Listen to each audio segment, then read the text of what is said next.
Hi friends, எல்லோருக்கும் வணக்கம். எல்லோரும் எப்படி இருக்கீங்க? நல்லா இருக்கீங்களா? இன்றைக்கி அந்த கதையோட அடுத்த பகுதி தான் பார்க்க போகிறோம். அதுக்கு முன்னாடி நீங்கள் செய்ய வேண்டிய விஷயம் என்ன அப்படின்னு கேட்டிங்கன்னா, மறக்காமல் நம்ம இந்த சேனலை சப்ஸ்கிரைப் பண்ணிக்கோங்க. கீழே இருக்க பெல் பட்டனையும் கிளிக் பண்ணுங்கள். அப்போ தான் நான் போடுற வீடியோஸ் எல்லாமே உங்களுக்கு உடனுக்குடனே நோட்டிஃபிகேஷன் வரும். ஸோ மறக்காமல் சேனலை சப்ஸ்கிரைப் பண்ணிவிட்டு வீடியோ பாருங்கள் ஃப்ரெண்ட்ஸ். வாங்க நம்ம கதைக்குள்ளே போகலாம். நான் அடுத்த நாளே என்ன பண்ணேன்னா, சரி ஒரு விஷயத்த நம்ம வந்து முடிஞ்ச அளவுக்கு நம்மளால் வந்து க சாட்டிஸ்ஃபைடாக பண்ண முடியுதா அப்படிங்கிறது தான் நான் பார்ப்பேன். ஏன்னா ஒரு சமையலாக இருந்தாலும் சரி, எதாக இருந்தாலும் நம்ம நல்லா இருக்கணும் அப்படிங்கிற நினச்சி தான் சமைக்கிறோம், பண்ணுறோம், செய்கிறோம். ஆனால் என்னோட நாத்தனார் வந்து அதுங்க வீட்டில் இருக்கிறது வந்து தெரியாது. அவங்களுக்கு அந்த அளவுக்கு சமைக்க தெரியாது, பண்ண தெரியாது. இருந்தாலும் இங்கே லீவுக்கு வந்தாங்கன்னா அது சரியில்லை, இது சரியில்லை இப்படி தான் சொல்லிக்கிட்டு இருப்பாங்க. அதே அவங்கள ஒரு விஷயம் செய்ய சொன்னோன்னா, இது எனக்கு சரி வராதுப்பா, அது வராதுப்பா அப்படின்னு சொல்லுவாங்க. ஆனால் நம்ம ஏதாச்சும் செஞ்சு கொடுத்தோன்னா அதை குறை சொல்லிக்கிட்டு அப்படி தான் இருப்பாங்க. இது வந்து எங்கள் அத்தை வந்து எதுவுமே வந்து கண்டுக்க மாட்டாங்க. ஏன்னா அவங்க பொண்ணு வந்திருக்காங்க, ஏதாச்சும் சொன்னோன்னா பொண்ணு வந்து கோவப்படுவா, பண்ணுவா, செய்வான்ட்டு எதுவுமே அவங்க சொல்லிக்க மாட்டாங்க. அந்த நேரத்தில் எதுவுமே சொல்லிக்க மாட்டாங்க, பண்ண மாட்டாங்க. ஒரு அமைதியாகவே வந்து இது பண்ணிட்டு போயிடுவாங்க. அதனால நானும் வந்து எதுவுமே வந்து சொல்கிறது கிடையாது. நானும் ஒரு சில நேரத்தில் எனக்கு கோவமா வரும். என்னடா இது இவங்க இப்படி பேசுகிறாங்க, பண்ணுறாங்களே அப்படின்னு சொல்லிட்டு. ஒரு சில நேரத்தில் வந்து நான் கோவப்படுவேன், பண்ணுவேன், செய்வேன். இருந்தாலும் வந்து அந்த நேரத்த தாண்டி நம்மளால வந்து இது பண்ணிக்க முடியாத மாதிரியான ஒரு சூழ்நிலைகள் தான் எனக்கு வந்து இருந்துச்சு அப்படின்னு சொல்லலாம். நான் வந்து அதுக்கப்புறம் புரிஞ்சுக்கிட்டேன். சரி இதுக்கப்புறம் வந்து நம்ம வந்து இந்த சமயத்த வந்து யூஸ் பண்ணிக்கிறதாட்டி நம்மளால என்ன பண்ண முடியுதோ அதை தான் நம்ம வந்து முயற்சி பண்ணணும். அதுக்கு மேலே நம்மளால எதுவும் இது பண்ணிகிட்டு இருக்கக்கூடாது அப்படின்னு சொல்லிட்டு, அதுக்கப்புறம் தான் வந்து நான் வந்து முடிவு பண்ண ஆரம்பித்தேன். அதுக்கு அடுத்த ஒரு 2, 3 நாளைக்கு அப்புறமே பார்த்திங்கன்னா, எனக்கு வந்து சரியான வந்து ஒரு இது பண்ண முடியாத மாதிரியான சூழ்நிலைகள் தான் வந்து இருந்துச்சு. சரி நம்ம ஓகே. இதுக்கப்புறம் நம்ம வந்து எதையும் வந்து இது பண்ணிட்டு போயிடக்கூடாது. நம்மளுக்கான ஒரு இதுங்கிறது இருக்கிறத நம்ம வந்து அட்ஜஸ்ட் பண்ணி தான் நம்ம பார்த்து இது பண்ணணும். அதுக்கு முன்னாடி நம்ம எதையும் வந்து இது பண்ணுறதுக்கான இதுங்கிறது நமக்கு இருக்கக்கூடாது அப்படின்னு சொல்லிட்டு, நான் அதுக்கப்புறம் வந்து கொஞ்சம் கொஞ்சம் எனக்கு பிடிச்ச விஷயத்த வந்து நம்ம வந்து எந்த ஒரு விஷயத்த பண்ணாலுமே ஒரு சாட்டிஸ்ஃபைடாக பண்ணணும் அப்படின்ட்டு அதுக்கப்புறம் முடிவு பண்ண ஆரம்பித்தேன். அதுக்கப்புறம் என் தங்கச்சியும் ஊர்லேருந்து வந்திருந்தா. அவளுக்கு எப்படின்னா, அவள் குழந்தைங்கள அழைச்சிக்கிட்டு நாங்கள் எப்படியாச்சும் போகிற மாதிரி எங்கள் வீட்டுக்கு பக்கத்தில் கொஞ்சம் டூரிஸ்ட் பிளேஸ்லாம் இருக்கிறதுனால, அவங்க வந்தால் ஒரு வாரம் லீவுக்கு அப்படி தங்குவாங்க, பண்ணுவாங்க. அப்படி தான் இருந்துகிட்டு இருந்துச்சு.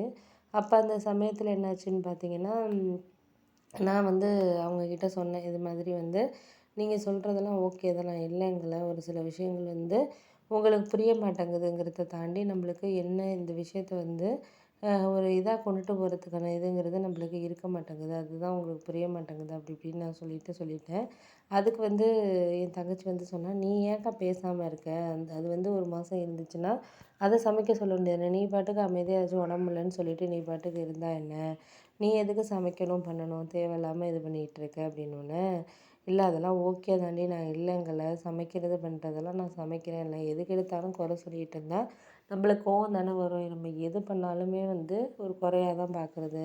ஒரு இதா பார்க்குறது கிடையாது. நம்ம எந்த ஒரு இது பண்ணாலுமே செஞ்சாலுமே வந்து இது சரியில்ல, அது சரியில்ல, அது சரியில்ல, இது சரியில்லன்னு சொல்லிட்டு ஏட்டிக்கு பூட்டியா இது பண்ணிகிட்டு இருக்கிறது. அப்படி தான் வந்து இது பண்ணிகிட்டு இருந்தா நம்ம என்ன பண்ண முடியும் சொல்லு? ஒரு சில நேரங்கள்ல நம்மளுக்கு ஏன்டாங்கிற மாரி தான் ஒரு சில நேரத்தில இருக்குது. அதனால நம்மளால வந்து எதுவுமே சொல்லிக்க முடியல, பண்ண முடியல, செய்ய முடியல அப்படின்னோனே, "சரி விடு நீ வந்து எதுக்கும் வந்து இது பண்ணிகிட்டு இருக்காத. நான் என்ன பண்ணுறேன்னு மட்டும் நீ பாரு" அப்படின்னு சொல்லிட்டு என் தங்கச்சி மறுநாள் வந்து எங்கள் அக்கா நல்லா சமைக்கிறதா இருந்தாலுமே அதில் உப்பு எடுத்து போட்டுறது, அதுக்கப்புறம் வந்து ஏதாச்சும் ஒண்ணு பண்ணி வச்சுர்ற மாரி பண்ணி வச்சுக்கிட்டு இருந்துச்சு. உண்மையிலேயே வந்து ஏன்னா இத்தன நாளா இல்லாத தண்ணி இருக்குன்னு குறை சொன்னேன்ல, இனிமே வந்து சாப்பிட்றவங்களுக்கு இது பண்ணட்டும் அப்படின்னோனே, எங்க மாமாவே சொல்லிட்டாரு, "இது மாரி என்ன எப்போதும் சமையல் நல்லாயிருக்கும், இன்னைக்கு என்ன?" அப்படின்னோனே, இல்ல மாமா நல்லா தான் அக்கா செஞ்சுருக்கா" அப்படின்னு சொல்லிட்டு நான் சொன்னேன். உடனே வந்து அது சொன்னுச்சு, "ஆமா நான் இத டெய்லியும் நான் தான் சொல்றேன்" அப்படின்னோனே, எங்க மாமா உடனே நாளையிலேருந்து ராதிகா நீ சம அப்படின்னு சொல்லிட்டாரு. நாளைக்கெல்லாம் வந்து நீங்க சமைக்க சொல்லாதீங்க, அண்ணிய சமைக்க சொல்லாம நீயே சம அப்படின்னு சொல்லிட்டாரு. ஏன்னா வந்து அப்படி சொன்னா தான் இவங்களும் வந்து ஓரளவு வந்து இது பண்ணுவாங்க, செய்வாங்கன்னு சொல்லிட்டு, அவ வந்து இது பண்ணிட்டு இருந்தோனே, சரி ஓகே நம்ம பார்த்துக்கலாம். ஏன்னா ஒரு சில நேரங்கள்ல நம்மளுக்கு வந்து சரியான ஒரு இது கிடைக்கிறதுக்கு தாண்டி நம்மளுக்கு எந்த ஒரு விஷயத்தையுமே நம்மளால இது பண்ண முடியாத மாதிரியான ஒரு சூழ்நிலைங்கிறது இருக்கும் அப்படின்னோனே, சரி பார்ப்போம், பண்ணுவோம். இதுக்கப்புறம் நம்மளுக்கு இருக்கிறத தாண்டி நம்மளுக்கு வந்து இது பண்ண வேண்டாம். நம்ம பார்த்துக்கலாம், பண்ணிக்கலாம்.